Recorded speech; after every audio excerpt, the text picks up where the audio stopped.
चलिए सर, आज हम लोग स्टडी करते हैं डिटर्मिनेशन ऑफ इक्विलिब्रियम कांस्टेंट, जिसे हम लोग केसी से डिनोट करते हैं फ्रॉम नस्ट इक्वेशन। बेटा, नस्ट इक्वेशन के बारे में हम लोग डिटेल में डिस्कस कर चुके हैं कि नस्ट इक्वेशन क्या होती है, कब यूज करते हैं, और नस्ट इक्वेशन से रिलेटेड जितने भी टाइप के न्यूमेरिकल थे हम लोग सब डिस्कस कर चुके हैं। आज हम लोग को सिर्फ इतना स्टडी करना है सर, केसी की वैल्यू मतलब इक्विलिब्रियम कांस्टेंट की वैल्यू नस्ट इक्वेशन की हेल्प से हम लोग कैसे डिटरमाइन करते हैं। जरा ध्यान से देखिए, नस्ट इक्वेशन तो आप सभी को याद होगी सर, बिल्कुल। ई सेल बराबर E naught cell minus 0.0591 upon बेटा n log base 10 Q. Clear है सर? ये आपकी नस्ट इक्वेशन है जो कि वैलिड है ओनली फॉर 25 डिग्री सेल्सियस। इसका मतलब है हम लोग केसी को भी 25 डिग्री सेल्सियस पे ही डिटरमाइन करेंगे। जरा ये ध्यान से देखिए, अगर एट इक्विलिब्रियम पे बेटा जो ई सेल है ना, ई सेल की वैल्यू क्या हो जाती है? जीरो हो जाती है। एट इक्विलिब्रियम पे ई सेल की वैल्यू क्या हो जाती है? जीरो। और ये जो क्यू है ना बेटा, ये क्यू बराबर हो जाता है किसके? केसी के। आप कह दो सर क्यू बराबर केसी के कैसे हो जाता है? ये बेटा फर्स्ट ईयर का कॉन्सेप्ट है। फर्स्ट ईयर में हम लोगों ने पढ़ा हुआ था केमिकल इक्विलिब्रियम नाम के चैप्टर में। उसमें बताया जाता है कि इक्विलिब्रियम पे जो रिएक्शन कोएफिशिएंट है वो किसके बराबर हो जाता है? Equilibrium constant. बस आप इतना याद रखिए कि जब इक्विलिब्रियम आता है सेल में तो ई सेल की वैल्यू क्या हो जाती है? जीरो। और क्यू बराबर क्या हो जाता है? केसी। केसी क्या है हमारा? Equilibrium constant. रख दीजिए बेटा इस इक्वेशन में। ई सेल की value zero, E naught cell बेटा E naught cell 0.0591 upon n. Q की जगह बेटा कितना हो जाएगा? केसी। बिल्कुल। अब आप क्या कीजिए, इस पूरी चीज को आप इस तरफ लिख लीजिए। कोई दिक्कत है सर? कोई दिक्कत नहीं है। तो ये प्लस का हो जाएगा सर, बिल्कुल प्लस का हो जाएगा, upon n log base 10 KC और is equal to E naught cell. अब ये सारी जो कोफिशिएंट है आप इसको यहां लेते आइए। तो लॉग बेस 10 केसी बराबर एन इस तरफ आएगा बेटा, क्या हो जाएगा? N E naught cell upon 0.0591। बेटा क्वेश्चन में काफी बार एग्जाम में लॉग केसी की वैल्यू डायरेक्ट पूछ दी गई है, तो उसके लिए आपको क्या चाहिए? एन चाहिए। ई नॉट सेल आपको गिवन हो गई, आप निकाल सकते हो, और ये वैल्यू गिवन होगी, आप लॉग केसी की वैल्यू निकाल सकते हो। पर सर अगर हमें केसी की वैल्यू डिटरमाइन करना है तो मैं आपको बता चुका हूं, जब आप इस तरफ से लॉग हटाओगे तो दूसरी तरफ क्या आ जाएगा? Anti log. क्या आ जाएगा बेटा? Anti log. Anti log n E naught cell upon 0.0591। बेटा एंटी लॉग को हम इसको ऐसे भी लिख सकते हैं। एंटी लॉग का मतलब होता है 10 की पावर। हम 10 की पावर के फॉर्म में भी लिख सकते हैं इसे, n E naught cell upon 0.0591। Question में एंटी लॉग की वैल्यू गिवन हो तो ठीक है, नहीं गिवन हो तो उसे एंटी लॉग के टर्म में ही छोड़ के रख देना। क्लियर है? आपका केसी की वैल्यू आ जाएगी। आ गया? नहीं आ गया? कोई दिक्कत नहीं है। तो इससे रिलेटेड हम लोग न्यूमेरिकल भी लगा लेते हैं एक दो, जिससे आपके डाउट्स क्लियर हो जाएंगे। क्लियर है? या तो आपसे क्वेश्चन में लॉग केसी पूछेंगे या क्या पूछेंगे बेटा? केसी पूछेंगे। तो केसी पूछेंगे तो वहां पे आपको एंटी लॉग की जरूरत पड़ेगी। बिल्कुल सर। एक बात और, ज्यादातर क्वेश्चन में जब वो केसी पूछते हैं तो साथ में डेल्टा जी नॉट भी पूछ देते हैं। तो डेल्टा जी नॉट याद है ना, मैंने पिछले कुछ लेक्चर में पढ़ा था। Delta G naught gives free energy, क्या वैल्यू थी? Minus n F E naught cell. याद है ना? बिल्कुल सर। तो क्वेश्चन में ज्यादातर आप देखना, एनसीईआरटी में भी देखना, वो केसी को और डेल्टा जी नॉट को एक साथ पूछ लेते हैं, तो कोई दिक्कत नहीं है। यहां बताओ केसी क्या है? केसी है बेटा हमारा इक्विलिब्रियम कांस्टेंट। इक्विलिब्रियम, इसकी कोई यूनिट नहीं होती, यहां पे कोई यूनिट नहीं होगी, याद रखना, ठीक है। और यहां पे बेटा क्या है? ई नॉट सेल। आपको पता ही कैसे निकालते हैं, या तो डायरेक्ट गिवन होगा एन, रिएक्शन को देख के निकाल लेते हैं। क्लियर है? चलिए सर, अब हम लोग इससे रिलेटेड क्वेश्चन लगा लेते हैं। ध्यान से देखिए। चलिए सर, अब हम लोग लगाते हैं क्वेश्चन इक्विलिब्रियम कांस्टेंट पे बेस्ड। देखिए बेटा, पहला क्वेश्चन है determine the value of equilibrium constant for the following reaction. आपको एक रिएक्शन दी गई है, सेल रिएक्शन आपको गिवन है, आपको ई नॉट सेल गिवन है, आपको इक्विलिब्रियम कांस्टेंट निकालना है बेटा, जिसे हम लोग क्या बोलते हैं? केसी। और मैंने केसी का फॉर्मूला आपको बताया था, क्या सर?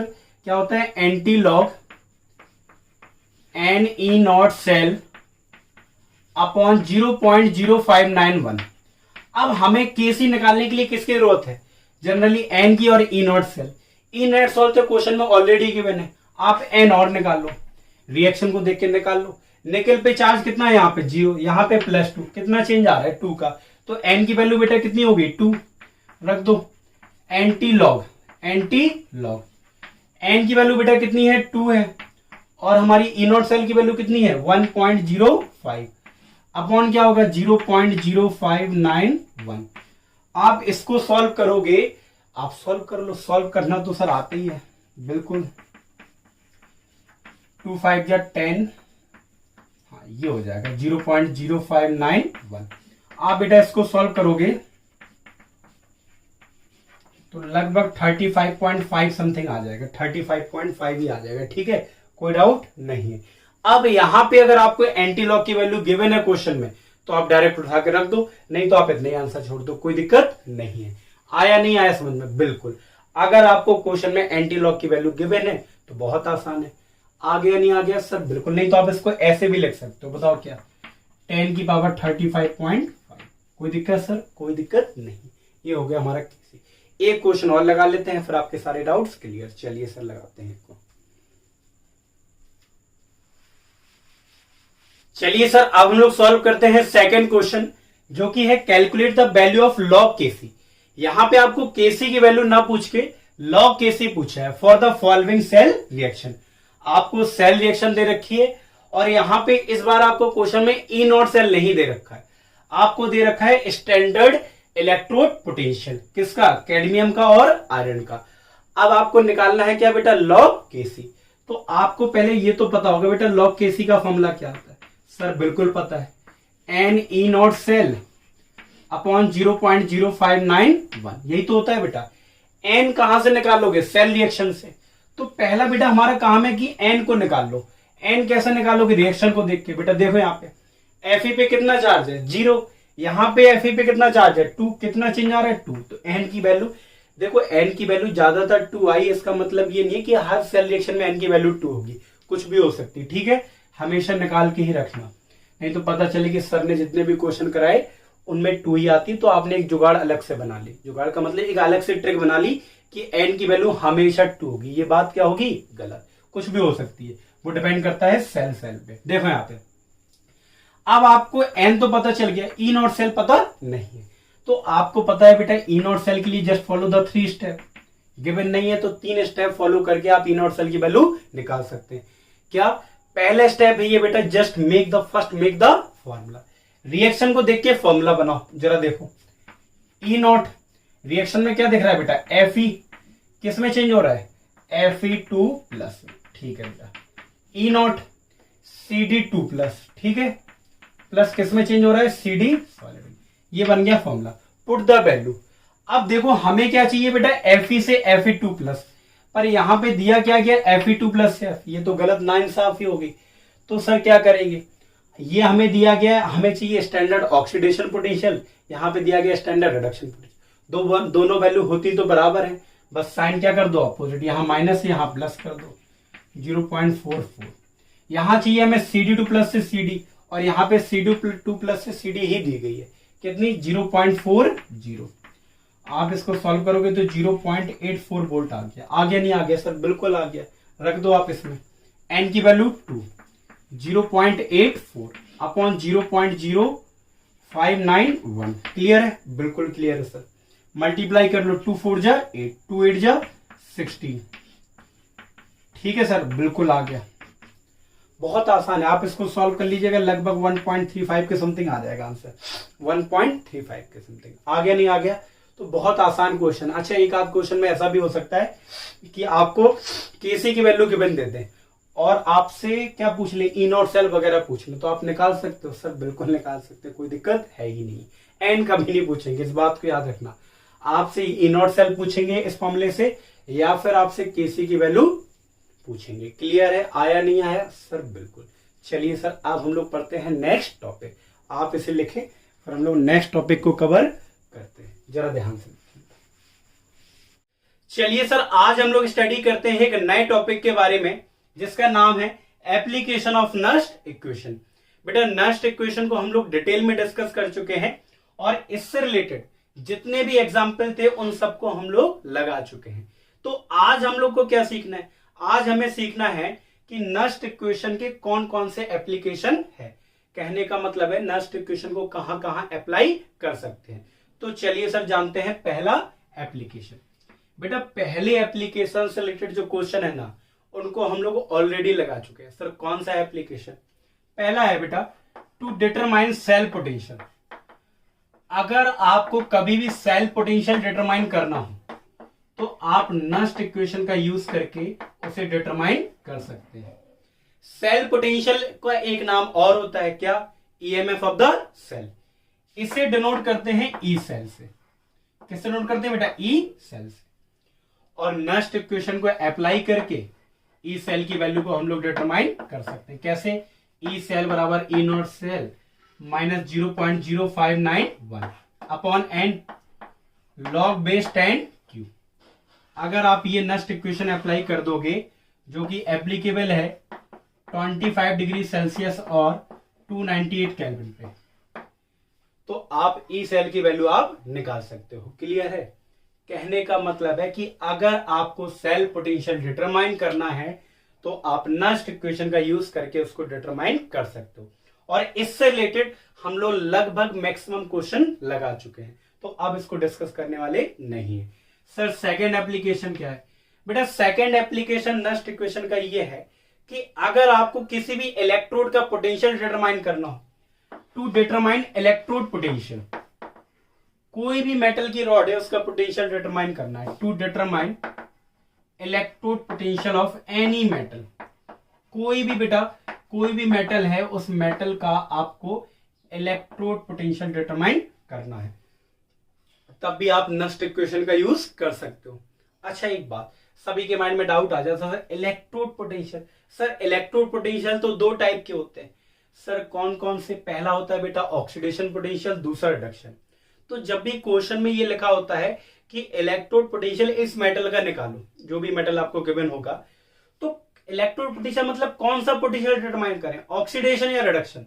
ये बात मैं आपको पहले ही बता चुका हूं कि जब भी इलेक्ट्रोड पोटेंशियल का नाम आए तो उसका मतलब बेटा रिडक्शन पोटेंशियल ही होता है। जब भी इलेक्ट्रोड पोटेंशियल का नाम आए तो समझ लेना कि आपको उस मेटल का रिडक्शन पोटेंशियल ही डिटरमाइन करना है, तो उस मेटल रॉड की रिडक्शन रिएक्शन ही आपको लिखनी है। मान लो कोई मेटल रॉड है, कोई भी मेटल रॉड है, एम मेटल रॉड है, ठीक है बेटा, उसको हमने उसी के सॉल्ट सॉल्यूशन ला दिया जिसमें उसी के आयन प्रेजेंट है, तो इसमें रिडक्शन रिएक्शन तो हुई होगी। क्योंकि हमें रिडक्शन पोटेंशियल डिटरमाइन करना है तो हम लोग सिर्फ रिडक्शन रिएक्शन लिखेंगे। इसकी कौन सी? Reduction reaction. क्या होती है कि बेटा जो आयन सॉल्यूशन में पड़े होते हैं, एक्वस सॉल्यूशन में, वो रॉड से टकरा के एन इलेक्ट्रॉन रॉड से ले लेते हैं और क्या बन जाते हैं? M solid. ये आयन जो सॉल्यूशन में पड़े होते हैं इससे टकरा के इससे इलेक्ट्रॉन लेके इसी पे डिपोजिट हो जाते हैं। क्लियर है? तो रिडक्शन रिएक्शन होती है और इसके कारण जो पोटेंशियल डिफरेंस डेवलप होता है उसे reduction potential of this electrode. बोलेंगे नहीं बोलेंगे सर? बिल्कुल। तो याद रखना जब भी क्वेश्चन में आपसे बोला जाए कि इलेक्ट्रोड पोटेंशियल निकालो किसी मेटल का, तो उस मेटल की आप रिडक्शन रिएक्शन लिखना, क्योंकि हमें कौन सा पोटेंशियल डिटरमाइन करना है? रिडक्शन। कंफ्यूज बिल्कुल मत होना, मैं क्वेश्चन लगा के दिखाऊंगा तो आपके सारे डाउट्स क्या हो जाएंगे? क्लियर हो जाएंगे। चलिए सर, तो मान लीजिए आपको इलेक्ट्रोड पोटेंशियल निकालना है और इलेक्ट्रोड पोटेंशियल डिटरमाइन करने के लिए मैंने एक रिडक्शन रिएक्शन लिख दी, तो इसकी मदद से आप कैसे इलेक्ट्रोड पोटेंशियल डिटरमाइन करेंगे? देखो E M plus n M, electrode potential का यही रिप्रेजेंटेशन होता है, ठीक है, बराबर E naught M plus n से बेटा एम माइनस 0.0591 अपॉन एन, ठीक है, एन इलेक्ट्रॉन होंगे, ठीक है, लॉग बेस 10। क्यू तो होता था बेटा, क्यू का मतलब क्या होता था? प्रोडक्ट का कंसंट्रेशन अपॉन रिएक्टेंट। प्रोडक्ट तो सॉलिड है, सॉलिड का कंसंट्रेशन तो हम लोग 1 मान लेते हैं, तो यहां तो 1 लिख दो। मैं क्यू का फॉर्मूला लिख दे रहा हूं डायरेक्ट। क्यू का क्या होता है सर? प्रोडक्ट का कंसंट्रेशन अपॉन रिएक्टेंट। रिएक्टेंट में कौन है? M plus. आया नहीं आया सर? बिल्कुल आ गया। तो ये फॉर्मूला आप अप्लाई कर दीजिएगा, किसी भी इलेक्ट्रोड का पोटेंशियल आप डिटरमाइन कर सकते हैं। आपको ई नॉट की वैल्यू क्वेश्चन में क्या होगी? गिवन होगी, इसकी वैल्यू भी गिवन होगी और रिएक्शन को देख के आप एन डिटरमाइन कर लेंगे, पर रिएक्शन आपको दी नहीं जाएगी, रिएक्शन आपको बनानी पड़ेगी। क्लियर है? आ गया समझ में? बिल्कुल। और ये आपको निकालना होगा। चलिए क्वेश्चन कर लेते हैं, उसके बाद आपके सारे डाउट्स क्लियर हो जाएंगे। ये लिख लिया आपने? बिल्कुल। तो अभी हम लोगों ने 2 एप्लीकेशन पढ़ लिए, एक को डिटेल में ऑलरेडी डिस्कस कर चुके हैं, इससे रिलेटेड न्यूमेरिकल हम लोग अभी लगाने वाले, एक और एप्लीकेशन इसके बाद। ठीक है सर? चलिए सर, हम लोग सेकेंड एप्लीकेशन पे बेस्ड एक क्वेश्चन लगा लेते हैं, और क्वेश्चन है कैलकुलेट इलेक्ट्रोड पोटेंशियल। क्वेश्चन को बहुत ध्यान से पढ़ना बेटा। Calculate electrode potential of copper. आपको इस क्वेश्चन से इतनी लाइन से क्या समझ में आता है कि आपको कॉपर का इलेक्ट्रोड पोटेंशियल निकालना है, या फिर कहते हैं रिडक्शन पोटेंशियल निकालना है। किसका? कॉपर का। ठीक है। इफ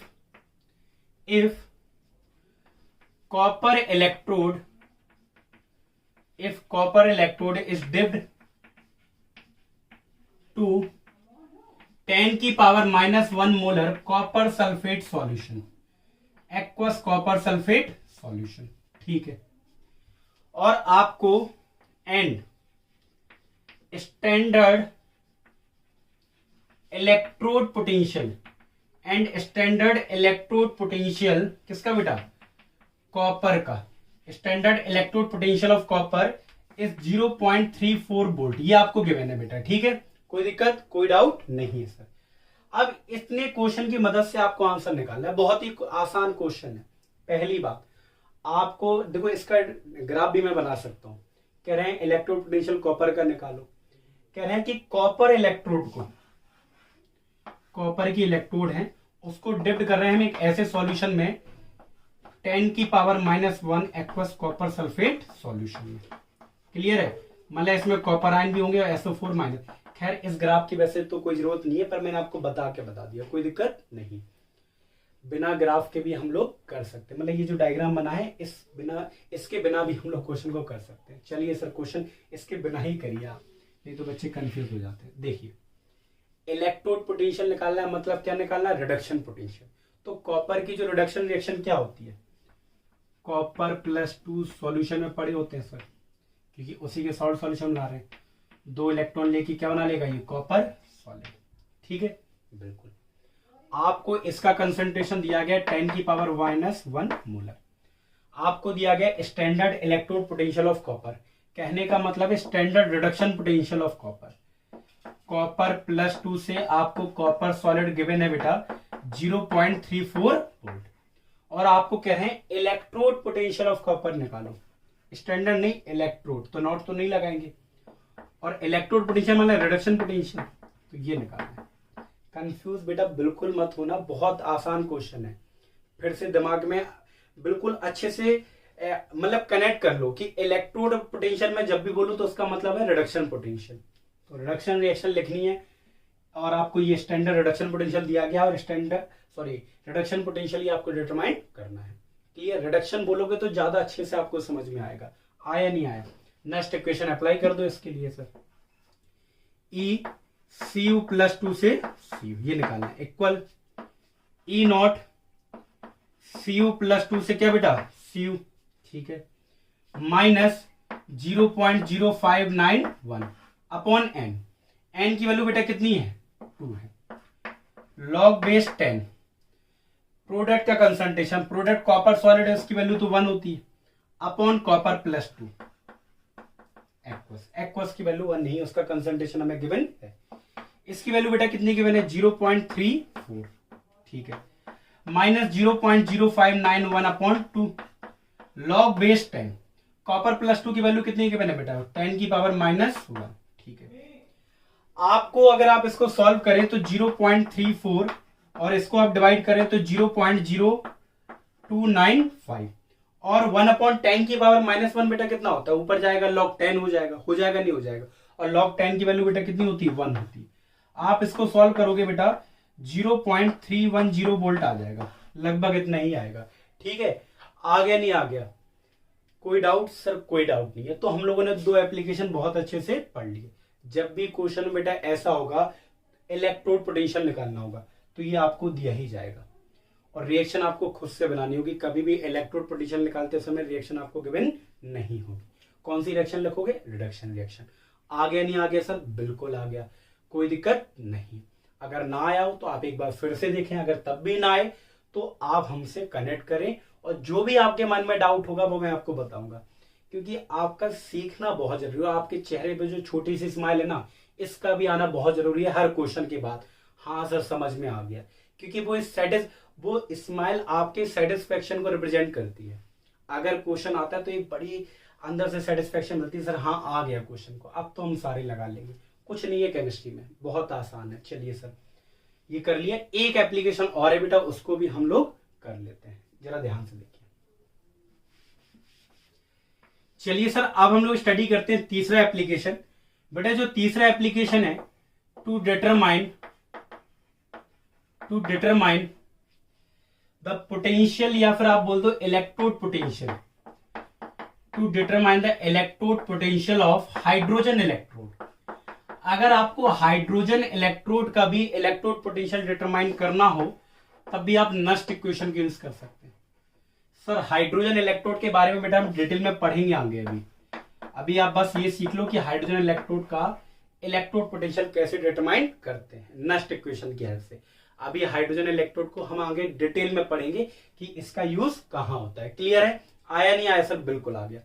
तो अगर आपको किसी भी मेटल रॉड का इलेक्ट्रोड पोटेंशियल निकालना है, निकाल सकते हो। हाइड्रोजन इलेक्ट्रोड का इलेक्ट्रोड पोटेंशियल निकालना हो, तब भी आप नस्ट इक्वेशन का यूज करके निकाल सकते हो। सर कैसे? जरा ध्यान से देखिए। अब एक बात बताइए, इसके इलेक्ट्रोड पोटेंशियल का मतलब क्या है? Reduction potential. तो हाइड्रोजन इलेक्ट्रोड का रिडक्शन रिएक्शन क्या होगी सर? आप सभी को पता होना चाहिए, H+ होंगे सॉल्यूशन में। सर बिल्कुल ये रिएक्शन होती है, इलेक्ट्रॉन एक्सेप्ट करो और हाफ हाइड्रोजन गैस बनती है। क्लियर है? इसको चाहो तो आप ऐसे भी लिख सकते हो, या फिर आप यहां से हटा के यहाँ 2 और यहाँ पे हाइड्रोजन गैस अकेला लिख दो। क्लियर है सर? बिल्कुल। तो आप ऐसे भी रिप्रेजेंट कर सकते हो। हाइड्रोजन इलेक्ट्रोड के अंदर जो रिडक्शन रिएक्शन होती है ना बेटा, वो ये होती है 2H+ aqueous + 2 electron gives hydrogen gas. आ गया नहीं आ गया सर? बिल्कुल आ गया, कोई डाउट नहीं है। तो अगर आपको इस रिएक्शन का या हाइड्रोजन इलेक्ट्रोड का इलेक्ट्रोड पोटेंशियल और रिडक्शन पोटेंशियल डिटरमाइन करना है, तब भी आप नस्ट इक्वेशन का यूज कर सकते हैं। देखो सर कैसे, ध्यान से देखो बेटा, कैसे देखो, ध्यान से देखो। E किसका? हाइड्रोजन इलेक्ट्रोड का। तो H+ किस में कन्वर्ट होता है बेटा? H2 में। मैं गैस नहीं लिख रहा हूं, लिख दूं? सर लिख दीजिए। E0 H+ किस में कन्वर्ट हो रहा है? Hydrogen gas. चाहो तो H+ एक्वस भी लिख देना, कोई दिक्कत नहीं है। -0.0591 अपॉन बेटा कितने इलेक्ट्रॉन है यहाँ पे? 2 इलेक्ट्रॉन है, लॉग बेस 10। अब यहाँ पे प्रोडक्ट का कंसंट्रेशन अपॉन रिएक्टेंट का कंसंट्रेशन लिखते हैं, पर अगर प्रोडक्ट में गैस है तो कंसंट्रेशन की जगह क्या लेंगे बेटा? Partial pressure. तो क्या होगा? Partial pressure of hydrogen gas upon concentration of H+ ion. और क्योंकि H+ बेटा 2 है तो 2 का पावर आ जाएगी। कोई दिक्कत है सर? बिल्कुल नहीं। अभी आप आने वाले लेक्चर में पढ़ोगे कि हाइड्रोजन इलेक्ट्रोड जो होता है उसका स्टैंडर्ड पोटेंशियल, जो स्टैंडर्ड पोटेंशियल ऑफ क्या बेटा हाइड्रोजन इलेक्ट्रोड होता है ना बेटा, वो 0 मानते हैं। हम लोग आगे पढ़ेंगे। तो इसकी वैल्यू बेटा क्या होती है? 0 -0.0591/2। Clear sir? और हाइड्रोजन गैस का ये कंडीशन जनरली 1 atm पे लेते हैं। तो हाइड्रोजन गैस का प्रेशर कितना मान लो? हाइड्रोजन इलेक्ट्रोड बेटा जब बनाएंगे तो जनरली प्रेशर हम लोग 1 atm लेते हैं। अगर कोई और प्रेशर दिया जाए तो कोई और रख देना, जनरली हम लोग 1 atm मान के चल रहे हैं। ठीक है, कोई दिक्कत नहीं है सर। आ गया नहीं आ गया सर? बिल्कुल आ गया। बताइए, माइनस का 0.0591/2। ये बेटा पावर ऊपर पहुंचेगी, ये पावर ऊपर पहुंचेगी, तो बताइए बेटा क्या बचेगा? H+ की पावर -2। और पावर कहां आ जाती है बेटा? मल्टीप्लाई में। और मल्टीप्लाई में आएगी तो 2 × 0.0591/2 और लॉग बेस 10 H+। आया नहीं आया? 2 से 2 कट गया। कट गया नहीं कट गया सर? बिल्कुल कट गया। तो EH+ से H2। तो इसको चाहो तो आप यहां पे लिख सकते हो EH+ से H2 बराबर कितना आ गया बेटा? ये 2 से 2 कट गया, माइनस बचा ना आपका। माइनस क्यों? माइनस तो आई ही बेटा मल्टीप्लाई में। पावर -2 तो -2 मल्टीप्लाई में आ जाएगी, क्या हो जाएगा? प्लस हो जाएगा बेटा। चलिए, तो क्या बचा? 0.0591 लॉग बेस 10 एच प्लस। कभी कभी ये रिलेशन डायरेक्ट पूछ लेते हैं, इसलिए मैंने लिखा दिया। कोई दिक्कत है सर? कोई दिक्कत नहीं है। आ गया नहीं आ गया सर? बिल्कुल आ गया। तो अगर मैं तो कह रहा हूं आप ये फॉर्मूला याद ही मत करिएगा, आप हमेशा उसकी रिएक्शन लिख के, मान लो कोई और प्रेशर दे दिया, मान लो कोई और प्रेशर दे दिया, फिर क्या करोगे आप? तो इसलिए हमेशा हमेशा आप रिएक्शन लिखें और उस रिएक्शन को देख के आप उसकी नेक्स्ट इक्वेशन बनाएं। जो प्रेशर गिवन है, अगर नहीं गिवन है तो आप 1 atm मान लेना। कंसंट्रेशन आपको जनरली गिवन होगा, क्या होगा? गिवन। अगर नहीं गिवन होगा तो आपको पीएच वैल्यू गिवन होगी, और पीएच वैल्यू से आप जानते हैं कैसे कंसंट्रेशन निकाल लेते। नहीं जानते तो मैं क्वेश्चन बता दूंगा कैसे निकाल लेते। तो आया नहीं आया सर? बिल्कुल। हाइड्रोजन इलेक्ट्रोड का भी हम लोग इलेक्ट्रोड पोटेंशियल नेक्स्ट इक्वेशन के हेल्प से डिटरमाइन कर सकते हैं बहुत आसानी से। हाइड्रोजन इलेक्ट्रोड के अंदर जो रिडक्शन रिएक्शन होती है वो ये होती है, और इस रिडक्शन रिएक्शन की मदद से हमने नेक्स्ट इक्वेशन बनाई, और नेक्स्ट इक्वेशन में हमने स्टैंडर्ड हाइड्रोजन इलेक्ट्रोड का जो पोटेंशियल है वो क्या रखते हैं? 0 रखते हैं, और ये सारी वैल्यू रख के ये फॉर्मूला आ गया। पर इस फॉर्मूला का यकीन मानिए हम लोग यूज ही नहीं करेंगे, हम लोग हमेशा हमेशा क्वेश्चन को ऐसे ही करेंगे। चलिए एक आध क्वेश्चन कर लेते हैं, आपके डाउट्स क्लियर हो जाएंगे। ठीक है बेटा? चलिए सर थर्ड एप्लीकेशन पे बेस एक क्वेश्चन लगाते हैं, और क्वेश्चन है कैलकुलेट इलेक्ट्रोड पोटेंशियल। कभी कभी पोटेंशियल भी लिख सकते हैं वो अकेले, तब भी आप समझ लेना इलेक्ट्रोड पोटेंशियल ही है। इलेक्ट्रोड पोटेंशियल किसका निकालना है बेटा? हाइड्रोजन इलेक्ट्रोड का। Calculate electrode potential of hydrogen electrode, hydrogen electrode whose pH of acidic solution is 10। कितना है बेटा? 10। क्लियर है? और आपको प्रेशर जो है ना, पार्शियल प्रेशर हाइड्रोजन गैस का, वो 1 बार ही दे रखा, तो कोई दिक्कत नहीं है। आ गया नहीं आ गया सर? बिल्कुल। तो नॉर्मल सी बात है सर, आपको electrode potential of hydrogen electrode निकालना है। इलेक्ट्रोड माने reduction potential of hydrogen electrode, और हाइड्रोजन इलेक्ट्रोड के अंदर रिडक्शन रिएक्शन कौन सी होती है सर? हम सभी को पता है, 2H plus aqueous plus 2 electron और हाइड्रोजन गैस। आया नहीं आया सर? बिल्कुल, कोई डाउट ही नहीं है। अब इस रिएक्शन को देख के आप नेक्स्ट इक्वेशन डिटरमाइन कर लो, मतलब इस रिएक्शन को देख के आप नेक्स्ट इक्वेशन बना लो। क्या? EH प्लस किस में कन्वर्ट हो रहा है? H2 में, और E नॉट H प्लस किस में कन्वर्ट हो रहा है? H2 में, माइनस 0.0591 अपॉन N। N की वैल्यू बेटा कितनी है? 2 है। Log base 10 partial pressure of hydrogen gas upon concentration of H plus का होल स्क्वायर। कोई दिक्कत? कोई दिक्कत नहीं है। इसकी वैल्यू मैंने बोला है कि हाइड्रोजन इलेक्ट्रोड का स्टैंडर्ड पोटेंशियल की वैल्यू कितनी होती है? 0। तो इसमें तो दिक्कत होनी नहीं चाहिए आपको। और यहाँ पे 0.0591 अपॉन 2। ठीक है, ये वैल्यू कितनी दी रखी है? 1 बार। तो यहाँ पे 1 अपॉन H प्लस का होल स्क्वायर। ठीक है। अच्छा, आपको पीएच दे रखा बेटा, मैंने बोला था पीएच से आपको कुछ मिल जाता है 10। बेटा पीएच में अगर हम बात करें, पीएच का फॉर्मूला वैसे तो होता है माइनस लॉग H प्लस, पर याद रखना ये डायरेक्ट फॉर्मूला याद रखो। कंसंट्रेशन ऑफ H प्लस बराबर होता है 10 की पावर माइनस पीएच। तो बताओ कितना हो जाएगा? 10 की पावर माइनस 10। कोई दिक्कत ही नहीं है सर, बहुत आसान है नहीं आसान? बिल्कुल आसान है। तो आपको H प्लस का कंसंट्रेशन दे रखा है, कोई दिक्कत है क्या? बिल्कुल नहीं है। आप बताओ, ये हो जाएगा माइनस का 0.0591 अपॉन 2, और आप H प्लस की वैल्यू रख दो 10 की पावर माइनस कितना बेटा? 10। अच्छा नहीं, पहले आप ऐसा करो, इसको सॉल्व कर लो, नहीं तो आप कॉम्प्लिकेटेड कर लोगे अपने आप को खुद को। बाद में रखना वैल्यू, ठीक है। H प्लस ऊपर आएगा, क्या हो जाएगा बेटा? Power minus 2। अब ये जो पावर है वो कहाँ आ जाएगी बेटा? मल्टीप्लाई में। तो मल्टीप्लाई में माइनस 2 आएगी, तो माइनस माइनस क्या हो जाएगा? प्लस 2 इंटू 0.0591 अपॉन 2, और लॉग बेस 10 H प्लस। अब H प्लस बचेगा नहीं बचेगा बेटा? अब H प्लस की मैं डायरेक्ट वैल्यू रख दूं, कोई दिक्कत तो नहीं है। पावर यहाँ आ गई तो अब क्या बचेगा? H प्लस, और H प्लस की वैल्यू है 10 की पावर माइनस 10। कोई दिक्कत? 2 से 2 कट गया सर। बिल्कुल बहुत आसान है सर ये तो। कुछ लोग कह रहे हैं सर अभी तो लग ही नहीं रहा, पता नहीं आप क्या कर रहे हैं। देखना आप पे 0.0591 बेटा, मैंने आपको अगर याद हो ये पहलू भी एक बार बताया था, ये अगर याद हो, हमें उम्मीद है आपको याद नहीं होगा, कि अगर लॉग का बेस 10 है और अगर आप लॉग 10 का कर रहे हैं और उसकी पावर कुछ है तो उससे पावर बचती है, तो यहाँ क्या बचेगा बेटा? सिर्फ पावर, क्या? माइनस 10। तो यहाँ पे जो माइनस 10 बचेगा बेटा, तो बताओ क्या होगा? क्या होगा बेटा बताओ।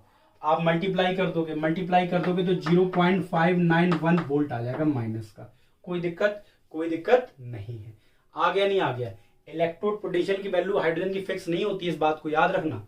अलग अलग कंसंट्रेशन पे अलग अलग वैल्यू होती है, ठीक है। हाँ, पर स्टैंडर्ड इलेक्ट्रोड पोटेंशियल होता है ना, हर मेटल के लिए उसकी वैल्यू क्या होती है, फिक्स होती है।